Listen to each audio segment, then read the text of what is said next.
Relations between Donna Davis and her next-door neighbor on Columbus Road in Mount Vernon, Ohio, had not always been strained.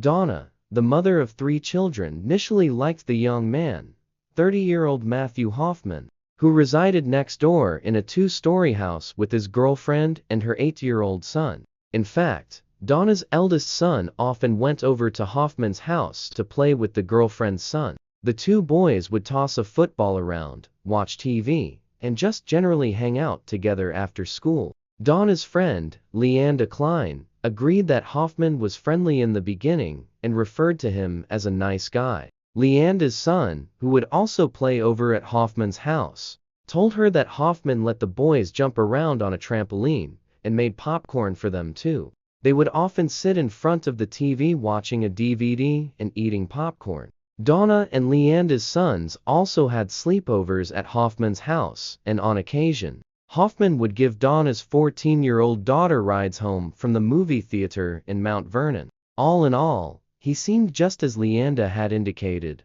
a nice guy. But near the end of summer 2010, Matt Hoffman began to change. He became more irritable and moody. One day, his dogs suddenly disappeared. Donna later said, "I believe in my heart that he killed those dogs. He started pulling back and acting strange. I don't know what set him off. He was just getting more and more weird." Around the same time, Hoffman began setting squirrel traps around his yard. Donna learned from his girlfriend that Hoffman was catching the squirrels, taking them into his house, butchering them and eating them. On occasion, the girlfriend said, he would even barbecue the squirrels. It freaked Donna out. She said later, "We liked those squirrels and used to feed them, and then he killed them." Donna quit letting her daughter ride home from the movie theater with Hoffman when she learned he was taking the girl on indirect routes home. These roads ran through sparsely populated areas of woods away from the main logical route back to Columbus Road. Donna's daughter told her, "We didn't take the main roads back home, we took back roads. It made me uncomfortable." Donna also quit letting her son play next door. Hoffman was just becoming too weird in her estimation. Hoffman's girlfriend was changing as well. She had initially been talkative and outgoing, but as autumn came along in 2010, she became more reserved and quiet. In fact, by that point, whenever she came over to see Donna, it was almost as if she had to sneak out of Hoffman's house so that he wouldn't know that she was there. It got so bad that Donna and Leanda later said that they began to fear for her safety. "We knew something was wrong. It was more than just a gut feeling on their part." In mid-October, an incident brought to light just how much Matt Hoffman had changed from the nice guy next door neighbor into something else. Hoffman's girlfriend had finally had enough of his increasingly bizarre behavior, and she and her son moved out of his house. She came back one day to pick up some items that she'd left behind, and almost immediately she and Hoffman got into an argument. As it became more heated, she started to leave, but he pushed her over a chair and knocked her to the floor. Then he began choking her. She later related in a police report, "We were in his living room talking, and he got upset and pushed me against a wall. He had his forearm up against my neck and was choking me. I got loose, but he grabbed me again, and we tumbled over a chair to the floor. I was fighting to try and get him off of me, but he choked me on the ground." She estimated that they struggled for 2 minutes, with him choking her on and off as they rolled around on the floor. Finally, he let her up, and they spoke briefly before she left his house. She reported the incident to the police, but then, for whatever reasons, decided not to press charges. After Hoffman's girlfriend and son moved out, Donna no longer let her children go anywhere near Hoffman. In fact, she wouldn't even let them play in their own yard if Hoffman was outside.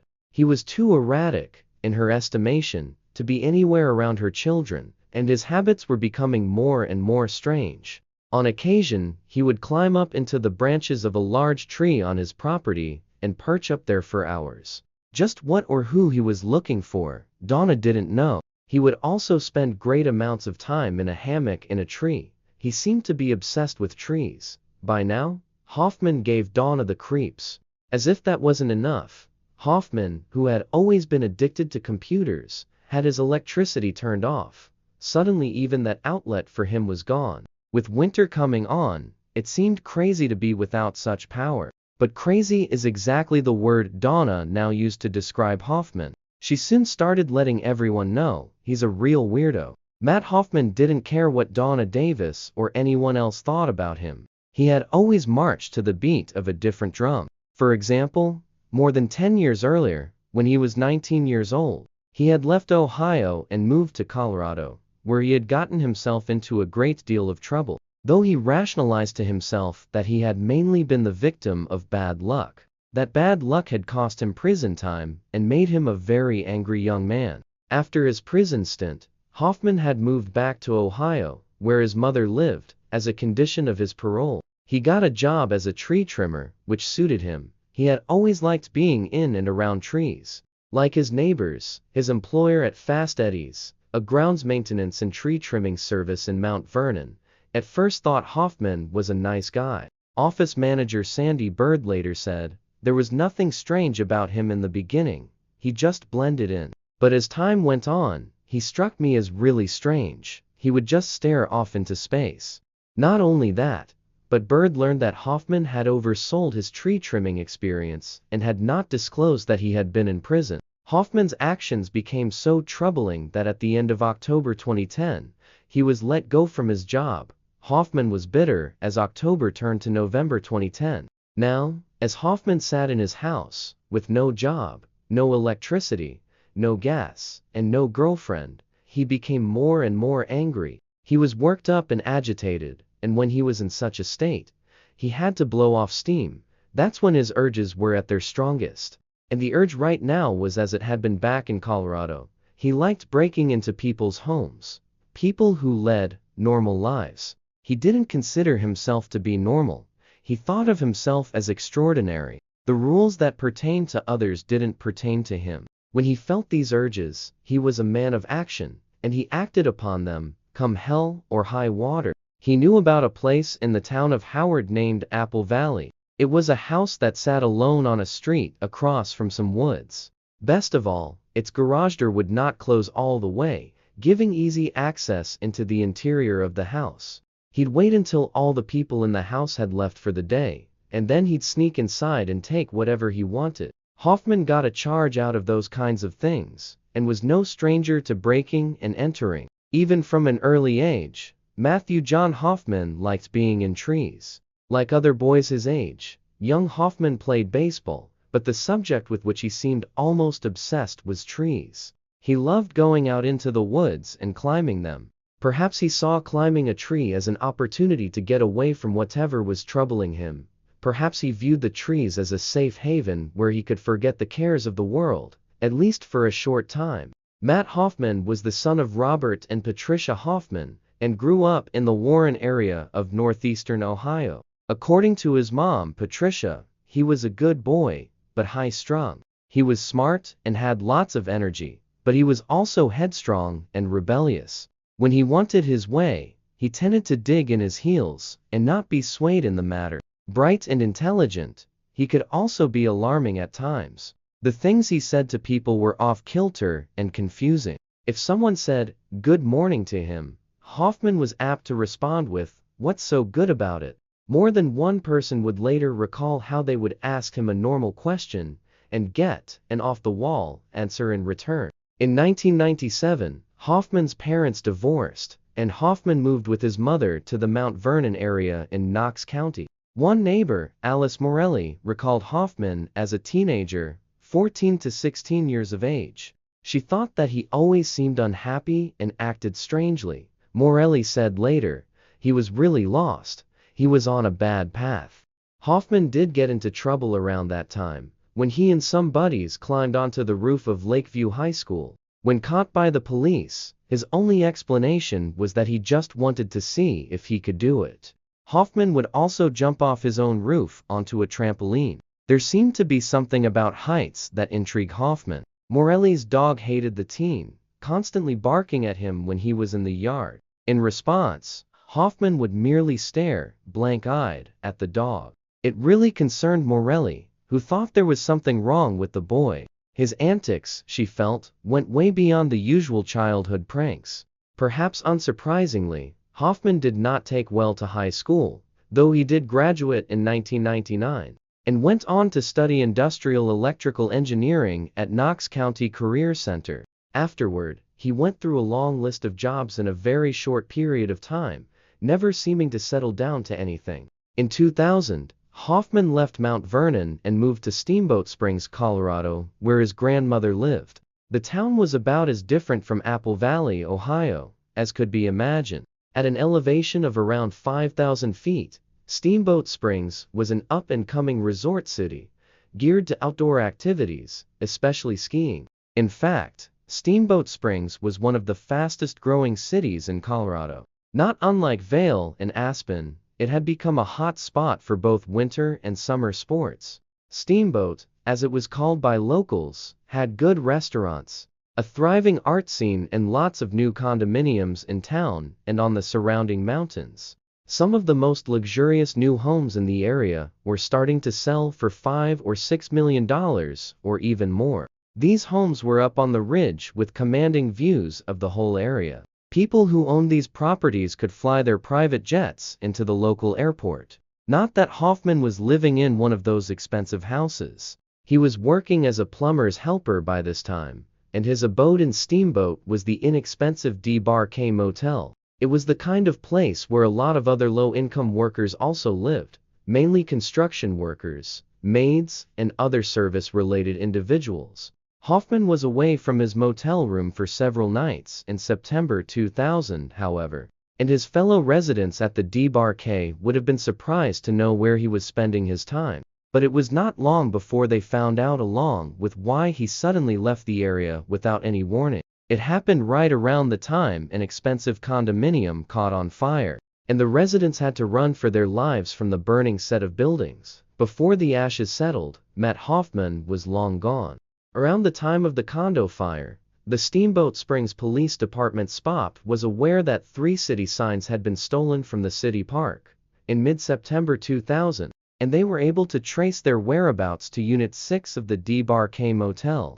These were not small signs, but rather the large metal and wooden signs that welcomed visitors to the town. It must have taken a lot of effort to remove them, and it had to be done when no one was watching. The local police learned that Matt Hoffman had been the sole renter of Unit 6, and upon entering the unit, the officers found one of the signs. The other 2 were found under the building. Officer Del Valle reviewed the Central Park Management rental application that Matt had been required to fill out to rent the DeBarque unit. Hoffman had listed his grandmother's phone number on the rental agreement form. Del Valle phoned the number and spoke with Hoffman's grandmother. She told Del Valle that Hoffman had been in the Steamboat Springs area recently but had since left. A short time later, Hoffman's mother in Ohio, Patricia, phoned Del Valle and asked why the police department was inquiring about her son. Del Valle explained the circumstances, and Patricia said she would have Hoffman contact him as soon as possible. 6 days later, Del Valle received a voicemail from Matt Hoffman, requesting a callback and giving a phone number where he could be reached in Ohio. Del Valle called Hoffman at 5:50 p.m. on September 14, 2000, and asked if he had stolen 3 signs from the city park. Unexpectedly, Hoffman said that he had, and that he was solely responsible for their theft. In fact, he gave details of loading the signs into a pickup truck that had a rack and then transporting them to the DeBarque Motel. Del Valle asked Hoffman why he had stolen the signs. His answer was simple: "I wanted some souvenirs from Steamboat." Ironically, however, he hadn't taken them with him when he left town. Del Valle told Hoffman, "Well, you have the opportunity to return to Steamboat on your own accord and expense, or be arrested and formally extradited." Hoffman said he would return on his own. To this, Del Valle replied, "You have until September 26 to do so. If you don't show up, a warrant for your arrest will go into effect on September 27. In passing, Officer Del Valle mentioned Hoffman's confession to Detective Ross Kelly of the SPOP. Ross's ears perked up at Hoffman's name. He knew that Hoffman had been employed by Scott Barnes Plumbing, which had a maintenance contract with Johnson Shipley Management, the company that had provided plumbers for the Ridge condominiums complex that had burned. Ross also knew that 2 weeks prior to the fire, which had been deemed a case of arson, A plumber had done some work in condo number 7, the very unit that the arson investigator had since determined was the point of origin for the fire. On September 26, 2000, Matt Hoffman showed up at SPOT headquarters in Steamboat Springs and Officer Del Valle advised him of his Miranda rights. Hoffman signed a waiver of his rights, and Del Valle started asking him questions about the theft of the "Welcome to Steamboat Springs" signs. Hoffman stated that he'd asked a friend at the D-Bar K Motel who went by the name Freedom he could borrow his red Nissan pickup truck, and according to Hoffman, Freedom had willingly agreed. So around midnight one night, Hoffman decided to steal the 3 signs. Del Valle showed Hoffman photos of the recovered signs in the condition they were found. Hoffman looked at the photos and agreed that was the way he'd left them. Hoffman then added that he was glad they'd recovered all the parts of the signs that had broken off when he was removing them from their mountings. Del Valle asked Hoffman once again why he'd stolen the signs, and Hoffman replied, "I wanted them for a novelty." Del Valle asked Hoffman what his occupation was, and Hoffman said that until recently he'd worked for the Scott Barnes Plumbing Company. Del Valle asked if he'd installed a garbage disposal at the Ridge Condominium Unit 7. Hoffman responded that he and Scott Barnes had indeed installed a garbage disposal there, and had also unclogged a tub in a different unit.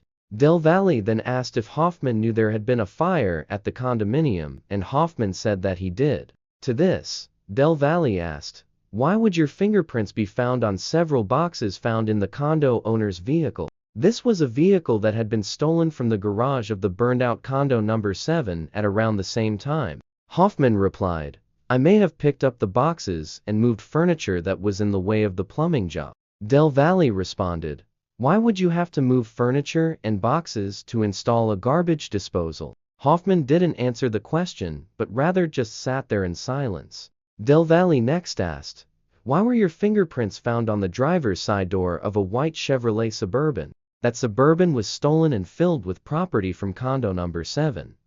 Hoffman responded, "I may have touched the Suburban. I went and looked at it." None of this added up. So Del Valle asked, "Why would you go look at the Suburban?" Hoffman answered, "I found the keys in a drawer in the kitchen. I took the keys and went into the Suburban." "Okay, so did you drive the Suburban and park it by the Clock Tower building?" Hoffman replied, "I only drove the vehicle on Ridge Road." To this, Del Valle said, "You must know where I'm going with this questioning." Hoffman agreed that he did, and responded, "Okay, you obviously got me."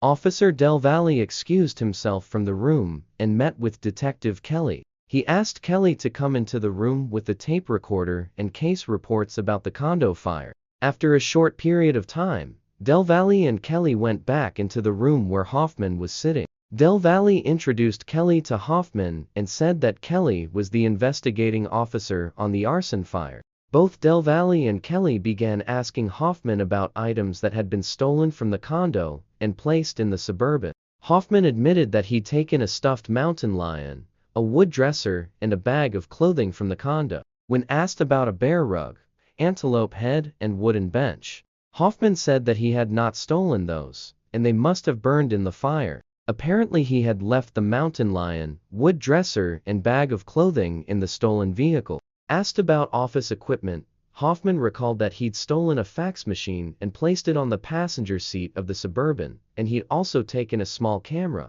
Hoffman continued, "I took items 2 times, one of which was on the night of the fire. I was in that condo 5 times. I stayed in there and watched TV because my own place didn't have cable TV. I cooked myself meals and used the jacuzzi." Hoffman was able to do all of those things because he knew the condo owner was out of town. The officers asked why he set the fire. Hoffman replied, "I burned the place to cover up the crime because my fingerprints were all over the place. I couldn't have cleaned all the prints. I had no choice. I had to start the fire." When asked what kind of accelerant he'd used to start the fire, Hoffman replied, "You already know what I used. It was premium gasoline." The officers wanted to know what containers he'd carried the gasoline in, and Hoffman responded, "Didn't you find the containers? There's always a lot of evidence left after a fire. I've used milk containers."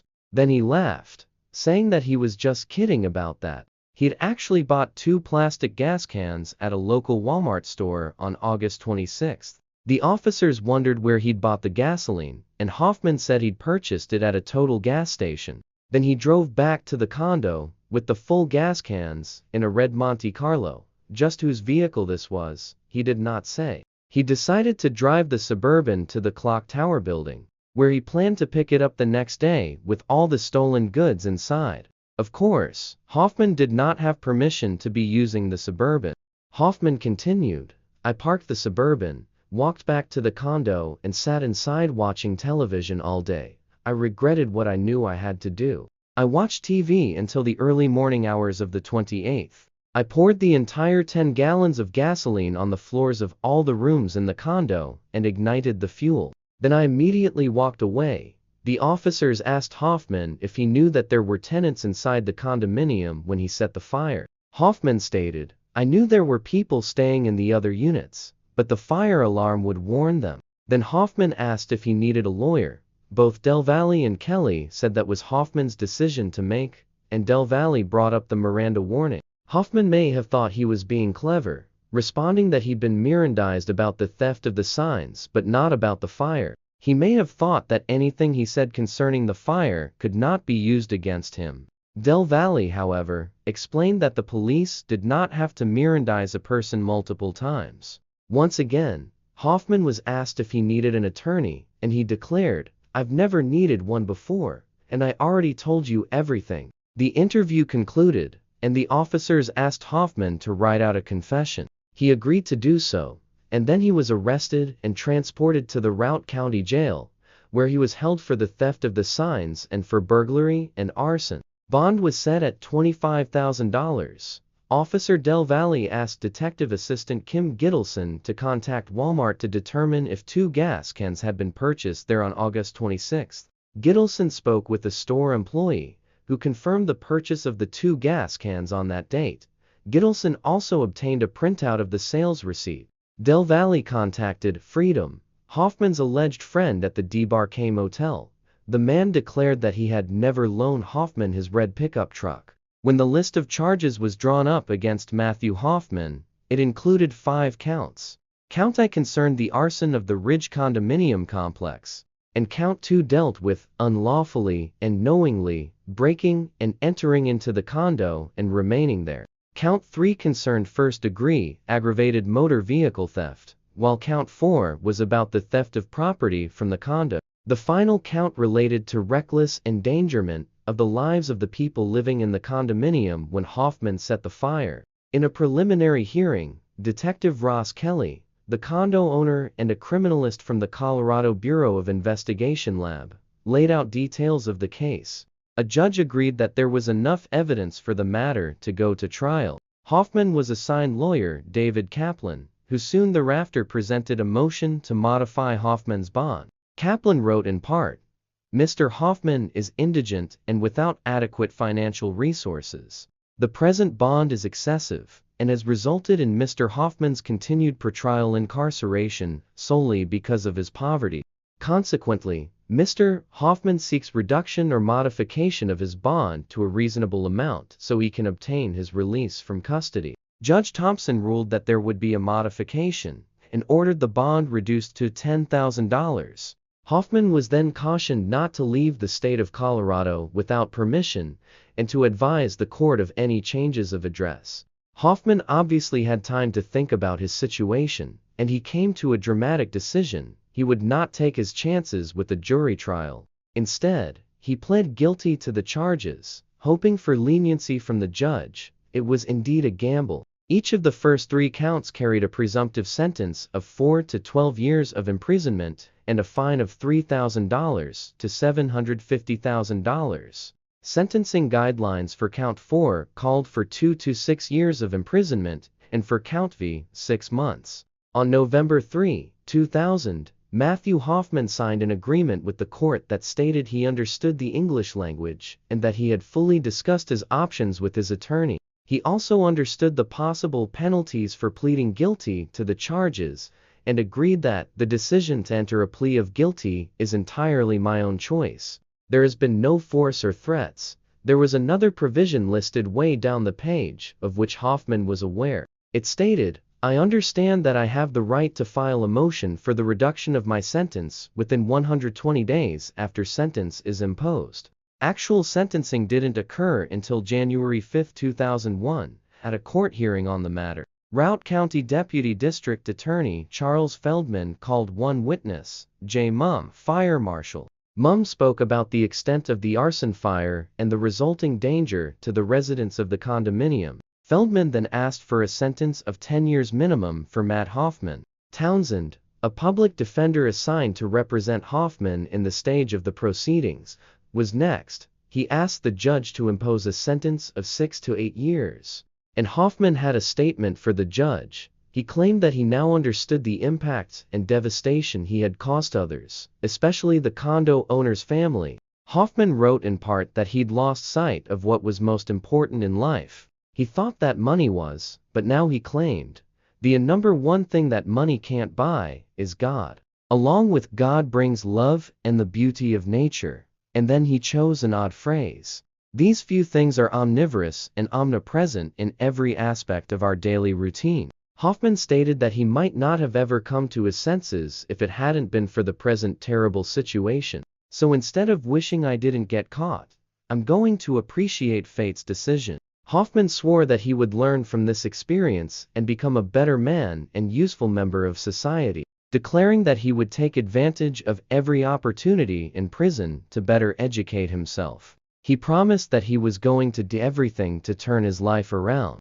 In the end, Judge Thompson sentenced Hoffman to 8 years in prison, less the 102 days Hoffman had already served. The judge further ruled that Hoffman would be eligible for a boot camp program, an educational or work program within the prison system. If Hoffman was going to learn from the experience, he was about to get every chance possible within prison walls. Matt Hoffman did not cause trouble in prison and was in fact a model prisoner in the eyes of the system. He completed a victim impact awareness program and received a diploma to that effect. He also received a certificate for intermediate Microsoft Works education. Hoffman mostly kept to himself and had few friends in prison, though one of those few friends was a fellow inmate named Joe Aldrich, who later spoke of Hoffman as being very close-mouthed, but not a hardened criminal like some inmates. Aldrich thought that Hoffman had made a youthful mistake and was now trying to better himself. He also thought that Hoffman was an intelligent individual who could improve his lot in life once he was out of prison. It wasn't long before Hoffman was taking advantage of his right to appeal the sentence, and his latest public defender, Cynthia Camp, helped him in this regard. She wrote, "Mr. Hoffman has no prior felony convictions. Further, Mr. Hoffman has no pending charges or detainers and no history of escape. During his incarceration, Mr. Hoffman has been employed in the janitorial department as a porter." Camp went on to write about Hoffman's completion of the Victim Impact Awareness Program and his enrollment in the Intermediate Microsoft Works program. She also stated that Hoffman's family resided in Ohio and that he'd been in constant contact with them by letter, phone, and visits. Camp said that his family was supportive of him while Hoffman was in prison. Camp declared that Hoffman had a stable work history and had been employed before his incarceration as an electronics and plumbing assistant, golf cart mechanic, and dietary aide. He had knowledge in residential and industrial electrical wiring and in carpentry. Hoffman stated he would find gainful employment if released early. To bolster these contentions, Hoffman wrote a letter to Judge Thompson a couple of years into his prison stay. He started out by saying that he had changed since the time of the crimes. "During the crime, although my morals were weak, I did understand the difference between right and wrong. Due to my adolescent ignorance, I did not grasp the magnitude of my actions." Hoffman wrote that he'd never even thought to consider the impact his crime of arson would have on others. He said he never would have gone through with it had he realized how devastating it would be. "My assumption was that the insurance company would just take care of the damage, and that would be the end of it." Hoffman added that he now realized his actions had deprived the area's residents of their sense of security. He said that he'd hurt the owners of the condominium complex not only financially but emotionally as well. In fact, Hoffman claimed that this realization of the impact his actions had had on his victims bothered him more than his prison sentence. Hoffman wrote that he'd been raised to face up to the consequences of his actions. And he claimed that's exactly what he'd done when he voluntarily returned from Ohio to Colorado. He stated that his attitude about his role in society had changed dramatically while in prison. Before the crime, he said, he took things for granted. Now, he declared, he no longer felt as if he was just drifting, but wanted to go to college when he got out of prison.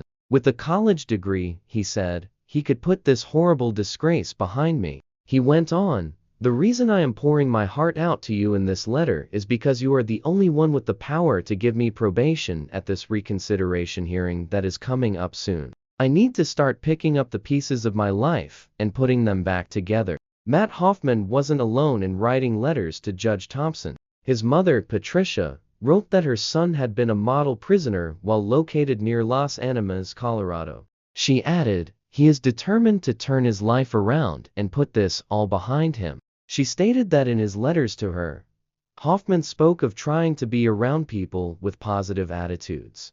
Patricia added, I am asking that you release him from prison and allow him to come home to Ohio. Matt is lucky to have family that supports him and can help him settle back into society. It will be a great relief to me when he can begin college and get his life back in order. Hoffman's father, Robert Hoffman, also wrote Judge Thompson, stating, on behalf of my son, I ask that the court impose a structured release program for Matthew, a guidance program consisting of rehabilitation and counseling in addition to a work release program. In Matt's short life, he has caused so much pain and suffering, not only for his victims, but his family and friends, and lastly himself. He needs this opportunity rather than continued incarceration. Hoffman's sister, Melanie, wrote the judge too, saying that her brother had made a terrible mistake. It was one that he would never be able to forget. She added, I love my brother, and I'm interested in him becoming a productive member of society, learning the skills necessary to live the life of a functional citizen, and not an inmate in our country's justice system. Melanie added that she believed that her brother, if released, could become a useful member of society and could put to use the computer skills he'd learned while incarcerated. She worried that the longer he spent in prison, the more hardened he would become and might develop the lifestyle of an inmate. The Routt County District Attorney's Office, by contrast, was unequivocally against an early release of Matthew Hoffman.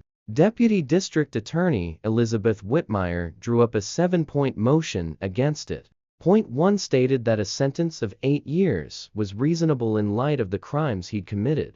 Point 2 noted that while Hoffman was declaring a lack of prior felony convictions that had already been factored into the original 8-year term. Point 3 stated that although Hoffman had been enrolled in the Victim Impact Awareness Program and computer training, these were not sufficient reasons to lessen his term of incarceration.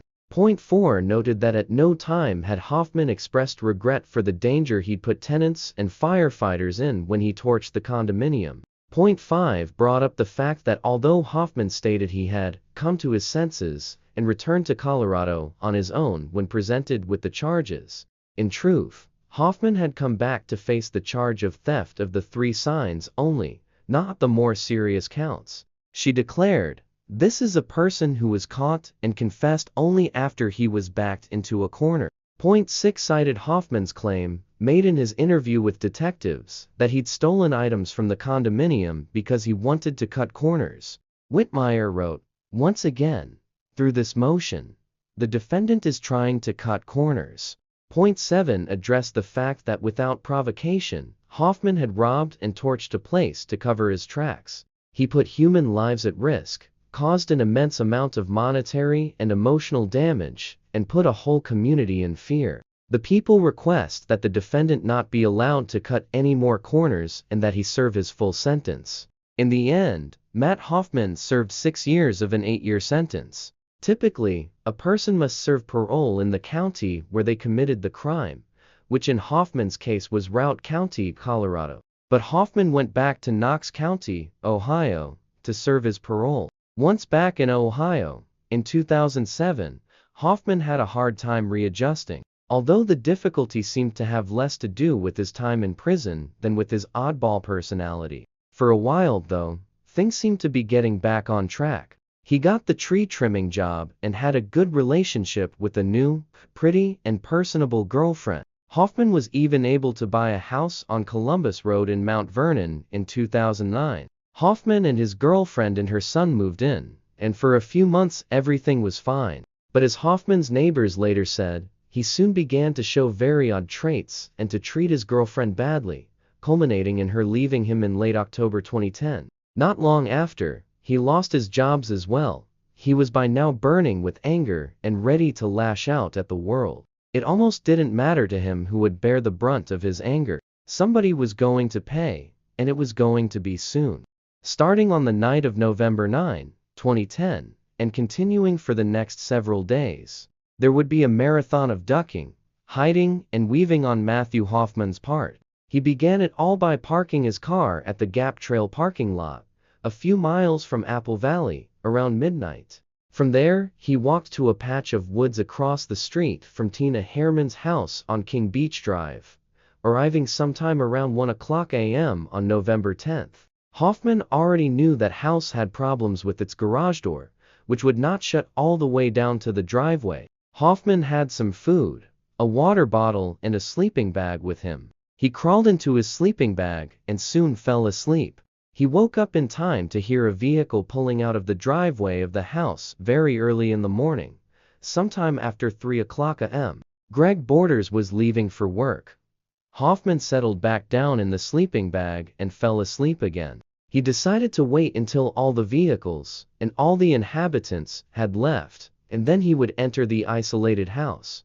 It was something he enjoyed doing, and he looked forward to the coming day's activities. Matt got a charge out of being in places that someone else owned, such as the condo in Steamboat Springs. He also may have known that a pretty, blonde 13-year-old girl lived in the house. Hoffman would later claim he didn't know that fact, but by that point much of what he said could not be trusted. Whether he knew of Sarah Maynard or not, he was now determined to enter that house whenever he felt it was safe to do so. November 10, 2010, was just another cool autumn day at Tina Herman's home on King Beach Drive. The only unusual thing about it was the activity Tina had scheduled, apartment hunting. Although she was still living in the house with her children, she and Greg Borders were calling it quits as a couple. Tina was now in the process of looking for a new place to reside, and her friend Stephanie Sprang was helping her in the search. They had plans to go together to look at a rental apartment later that day. There was also some talk of looking at a rental house in the area.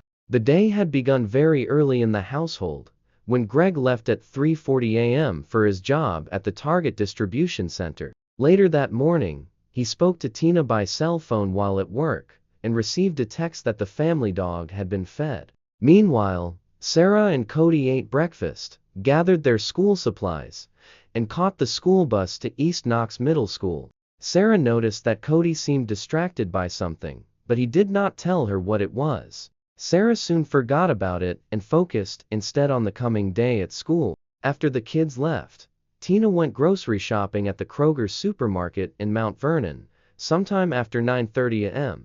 She also bought some gas at the pumps there, and may have even gone to a tanning salon for a while before returning home shortly after noon. She pulled into the driveway, parked the pickup truck she was using, and entered her home.